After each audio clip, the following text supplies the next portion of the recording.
आज मैं आपको हिंदी में शब्द के बारे में बताऊंगी। शब्द का अर्थ क्या होता है? शब्द का अर्थ उद्घाटित करने वाली शक्ति को शब्द शक्ति कहते हैं। शब्द शक्ति को 3 भागों में विभाजित किया गया है: अविद्या, लक्षणा और व्यंजना। कविदेव कहते हैं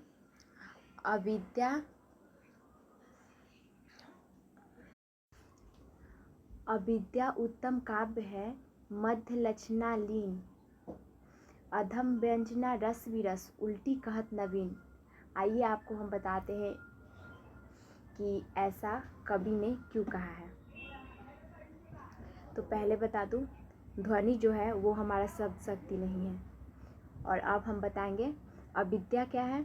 अविद्या वो है, अविद्या शब्द के सुनते ही जिस अर्थ का बोध होता है उसे हम लोग अविद्या कहते हैं। और लक्षणा क्या है? जिन शब्दों को सुनते हैं तो उसका सीधा अर्थ ना निकलकर कुछ बाधा उत्पन्न होती है और उसका कोई अन्य अर्थ निकलता है, उसे लक्षणा कहते हैं। और व्यंजना वह है जिसका एक नहीं उसका अनेकों अर्थ निकलता है। तो इसलिए कवि कहते हैं कि अविद्या उत्तम काव्य है, यानी कि जिसे बिना सोचे समझे हम लोग समझ जाते हैं वो क्या है? अविद्या उत्तम काव्य। इसको समझने के लिए किसी भी बुद्धि की ज़्यादा ज़रूरत नहीं होती है। मध्य लक्षणा लीन, यानी कि लक्षणा वो है जिसे लक्ष्य करके बोला जाता है। अविद्या के बाद आता है लक्षणा, जिसे कवि ने मध्य लक्षणा कहा है, यानी कि इसमें थोड़ी बुद्धि की आवश्यकता होती है। जो इसमें लीन रहता है वो समझ जाता है। फिर आता है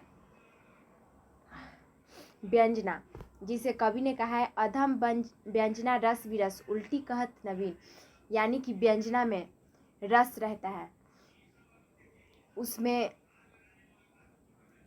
व्यंजना में रस होती है,